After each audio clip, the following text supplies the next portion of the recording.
कल आप लोगों को एक प्रमेय पढ़ाया गया था कि अगर ए कोई वर्ग अवयव हो तो ए प्लस ए डैश क्या होता है, सममित अवयव होता है, और ए माइनस ए डैश क्या होता है, विषम सममित अवयव होता है।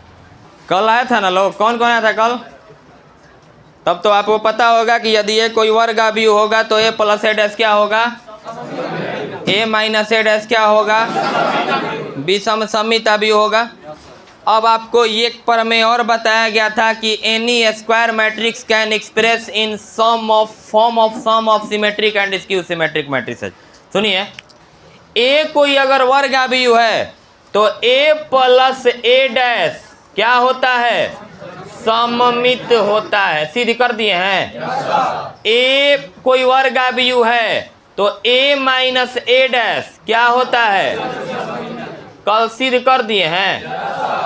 ए प्लस ए डैश सममित और ए माइनस ए डैश क्या होता है, विषम सममित होता है। ठीक है, अब यहाँ पर समझिए, कल आपको ये बताए थे कि नोट में लिखवाए थे प्रमेय number 2, any square matrix can express in form of sum of symmetric and skew symmetric matrices. किसी भी वर्ग अवयव को सममित और विषम सममित अवयवों के योगफल के रूप में व्यक्त किया जा सकता है। किसी भी वर्ग अवयव को सममित और विषम सममित अवयवों के योगफल के रूप में व्यक्त किया जा सकता है। इसके लिए हम आप लोगों को सूत्र बताए थे, a बराबर 1/2 a प्लस ए डैश।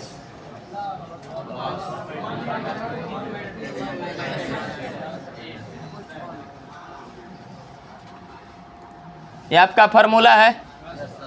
ये फार्मूला क्या करता है, तो सममित कोई भी वर्ग अवयव है उसको दो गो अवयव में ऐसे बदल देता है कि एक सममित हो जाए और दूसरा क्या हो जाए, विषम सममित हो जाए। जैसे मान लीजिए कहिएगा सर ये बड़ा हल्का टॉपिक रहा, बताओ तो नहीं, 8 4 9 मान लीजिए या 6 हो गया, चाहे 9 5 हो गया, कुछ हो गया। ये ना आप कह रहे हैं कि वर्ग अवयव है ना, एक के दो अवयव के योगफल के रूप में व्यक्त किया जा सकता है। जैसे मान लेते नहीं 1 2 3 4, ठीक ऐसा लेते नहीं। अब का जोड़म की 8 हो जाए, का जोड़म की 4 हो जाए, ऐजा तब ना 6 3 9 होगा और 4 1। अब क्या कहिएगा आप कि सर देखिए ये कह रहे हैं ना, हम ये नहीं कह रहे हैं भाई, ये ठीक है दोनों को जोड़ोगे ही आ जाएगा। क्या ये सममित है क्या? इसका परिवर्त सममित मतलब है था ना, ए डैश बराबर माइनस ए का, ए डैश बराबर ए का पालन करेगा सममित, ए डैश बराबर आपका माइनस ए आ जाएगा तो क्या हो जाएगा, विषम सममित हो जाएगा। तो परिवर्त करने पर वही अभी हो ना, अगर परिवर्त करोगे तो 1 2 3 4 हो जाएगा।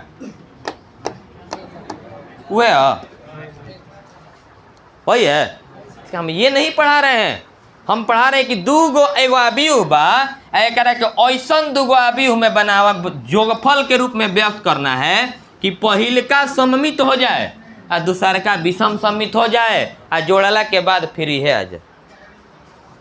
ये हम पढ़ा रहे हैं। तो बहुत आसान है, दो आपका दो अवयवों के योगफल के रूप में तो कैसनो अवयव को लिख सकते हैं, कैसनो अवयव को लिख सकते हैं। देखिए तो अवयव हो कि ना, अब इतना बार लिख रहे तो सर 1 2 आ प्लस के साथ हो जाए, हो गए। ये चीज नहीं बता रहे हैं हम वर्ग अवयव के लिए पढ़ा रहे हैं। और वर्गो अवयव को दो अवयव में योगफल के रूप में, दो अवयवों के योगफल के रूप में व्यक्त करना, ये तो बहुत सिंपल बात है। हम ये नहीं पढ़ा रहे हैं, हम पढ़ा रहे हैं कि वर्ग अवयव रहेगा तो उसको दो अवयवों के योगफल के रूप में व्यक्त कर सकते हैं जिसमें पहला सममित हो और दूसरा विषम सममित हो। ये पढ़ा रहे हैं, ठीक है। आपको कल प्रमेय पढ़ाया गया था, यदि ए कोई वर्ग अवयव हो तो ए प्लस ए डैश सममित होता है और ए माइनस ए डैश विषम सममित होता है। सिद्ध भी किए हैं, देख लीजिए, प्रूफ भी किए हैं कि नहीं किए हैं। अब देखिए, सममित अवयव का मतलब क्या होता है, परिवर्त करने के बाद कौन अवयव आता है, वही अवयव आता है। जैसे मान लीजिए यहाँ पर लिख रहे हैं 3 7 9 6, 3 7 7 6। अब इस ये सममित अवयव, ये जो है सममित अवयव है, क्योंकि परिवर्त करने पर 3 7 में बदलेगा तो बढ़ लेगा और 7 6 बदलेगा बढ़ लेगा। बस समझ रहा है। तो जो आबीयू है इसका डैश करने के बाद जब डैश करेंगे तो 3776 हो जाएगा। Both are same means the given matrix is symmetric matrix. दिया गया जो आबीयू है वो कौन आबीयू है? सममित आबीयू। अब एक काम करिए, ये आपको क्लियर हो गया कि ये कौन सा आबीयू है? सममित आबीयू। अब इसमें किसी संख्या से गुणा करिए, तो जैसे फॉर एग्जांपल 2 3 4 5 9 10 11 कुछ से गुणा करिए। सपोज दैट आप 5 से भी गुणा कर सकते हैं। गुणा करिए, गुणा करने के बाद क्या आएगा?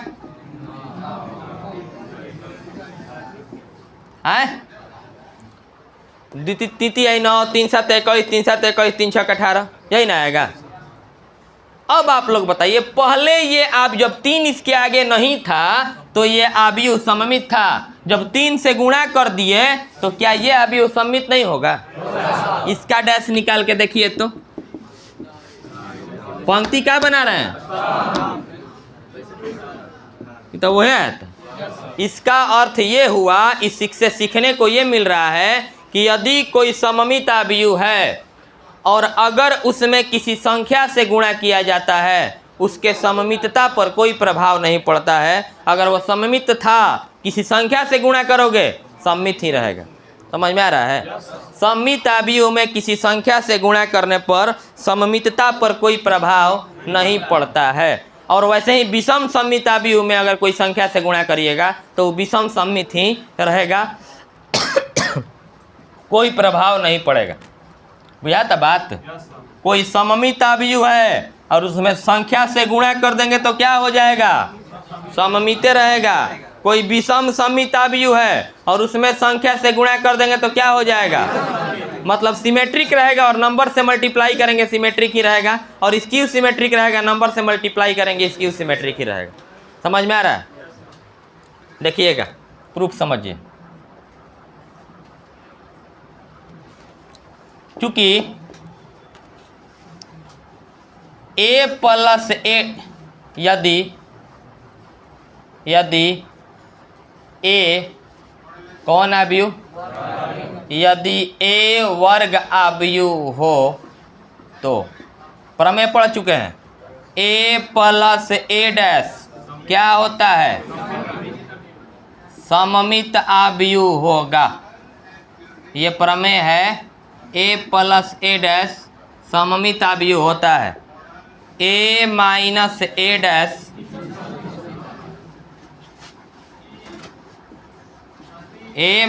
ए डैश विषम सममित आबीयू होता है। ये प्रमेय दुगो पढ़ा चुके हैं। अभी आपको हम क्या बताएं, एक बार फिर हम आपको समझाना चाह रहे हैं कि और मान लीजिए यहाँ पर कोलेर है 6 3 3 9, कौन आबीयू हो? सममित। 10 ले गुणा कर दें तो बदल जाए, सममित का सममित ही रहेगा नहीं।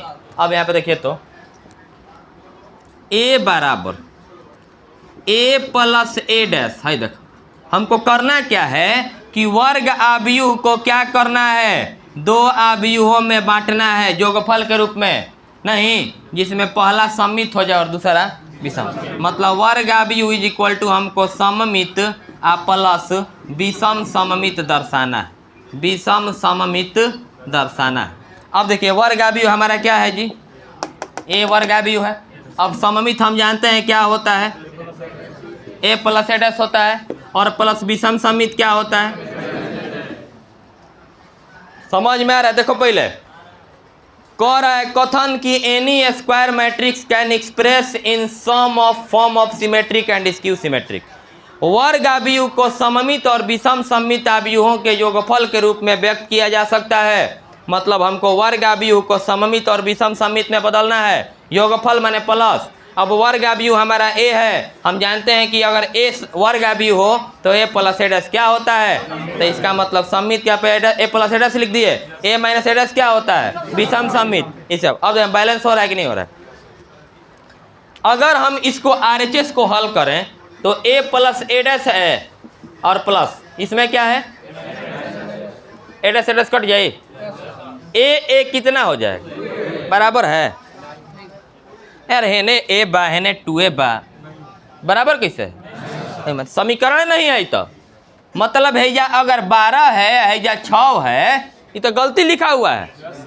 12 और 6 बराबर ही नहीं होगा। हाँ, बराबर कब होगा? जब यहाँ पर 2 से मल्टीप्लाई कर देंगे ना, तब हो जाएगा।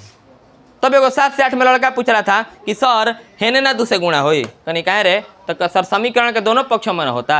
अरे बौरा, समीकरण होइले ना हो, अभी जो बराबर दिया है ना वो गलत बता रहा है, गलत बराबर होगा ही नहीं। बराबर होगा कब? जब है यहाँ पर 2 से गुणा होगा तब बराबर होगा। तो अभी तो ये बराबर है ही नहीं, अभी तो ये और ये बराबर क्यों? क्योंकि a डैश से a डैश कटेगा तो a और a 2a बचेगा और यहाँ a है। हाँ, एक स्थिति में बराबर हो जाएगा जब 1/2 से गुणा कर देंगे।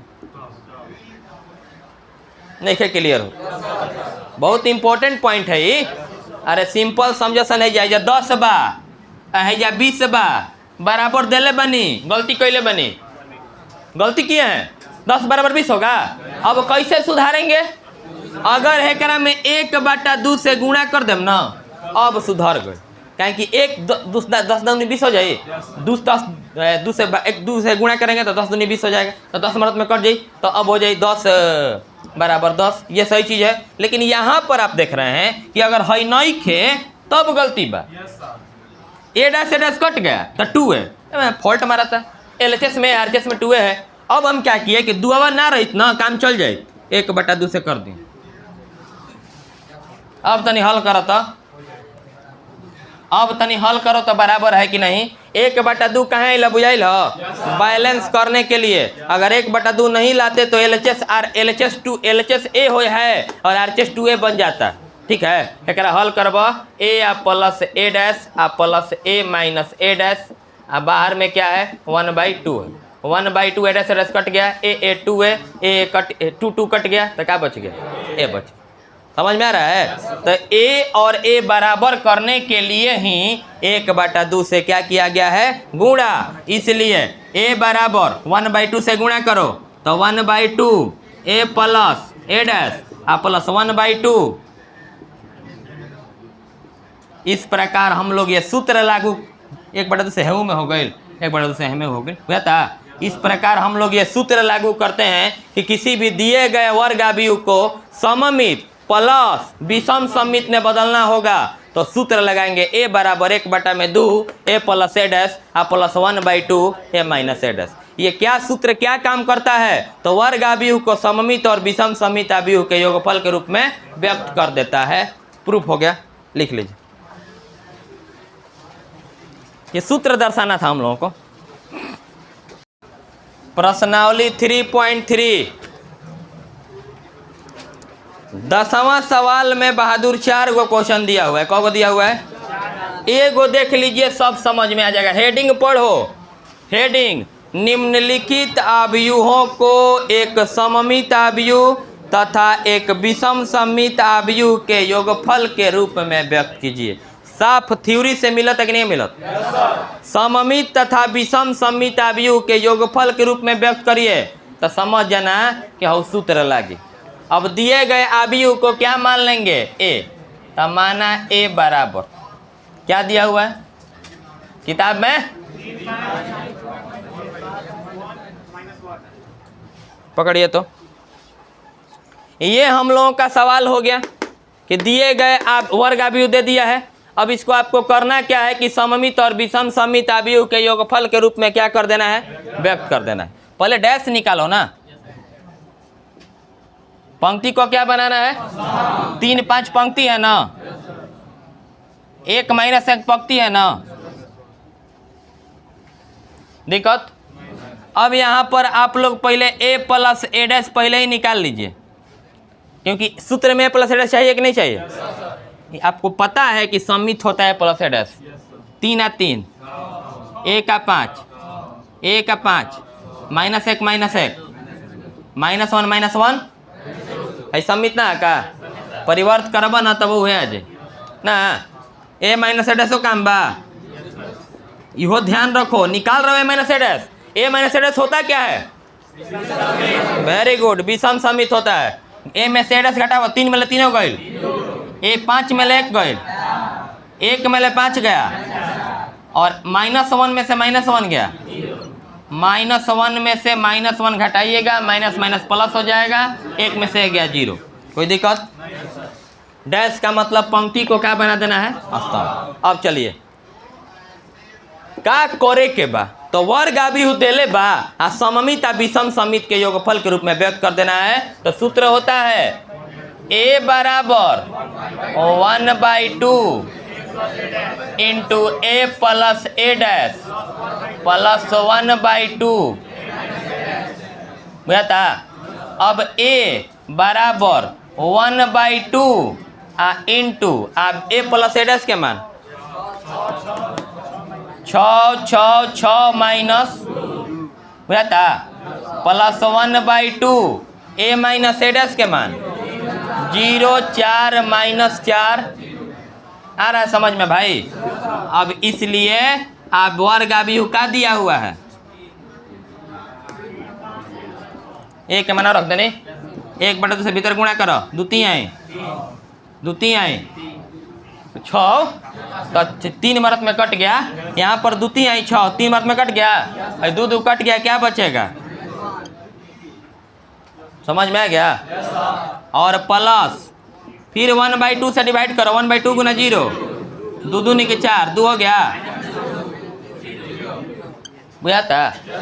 अगर चेक कल सन बहादुर रख में सम्मित ना हुई तो हमारे पर में गलती नहीं है। किताब मैंने जो गणितज्ञ लोग हैं हई विषम समित है कि नहीं, एकदम डैश के लिए माइनस अतने के बराबर आ जाए। अतने जोड़ के देखो तो 3 0 3 2 3 माइनस 2 जोड़ब, -1 में 0 जोड़ब। हई का हो, हई का हो, बीच में प्लस बा, योगफल आ गया। अब जोड़ मत दिया जाए, कहता योगफल के रूप में रहने दो, व्यक्त कर दो, तो व्यक्त कर दिए ना, आंसर हो गया। हाँ एकदम परीक्षा में उतने पे छोड़ देना है, जोड़ देवो तो फिर उतने तो फायदा का ना। समझ में आया? अब बताइए दशाओं में और 3 गो सवाल दिले बन जाए। दिए गए अभियु का डैश निकाल देना, डैश निकालने के बाद जोड़ देना और फिर एक बार घटा देना और फिर सूत्र लगा देना है a बराबर 1/2 a plus a dash plus 1/2 a minus a dash. ये सूत्र क्या करता है? वर्ग अभियु को सम्मित और विषम सम्मित अभियुओं के योगफल के रूप में व्यक्त करवाने का साधन है। इसे एक्सरसाइज में 2 प्रमेय पढ़ाया गया, ये दूसरा प्रमेय पे बन रहा है। सूत्र हमेशा जब विषम सम्मित और सम्मित आई या योगफल जहाँ मिलल तो a बराबर याद रखना 1/2 a plus a dash plus 1/2 a minus a dash. आप लोग पहले दसवां के 3 गो और सवाल दिए हुए बना के घर से लाइएगा, ठीक है? तब कल इसके आगे से ऑब्जेक्टिव बनाया जाएगा। अब केवल 3 गो ऑब्जेक्टिव बचा है, कल खत्म हो जाएगा, 3.4 के थ्योरी शुरू हो जाएगा।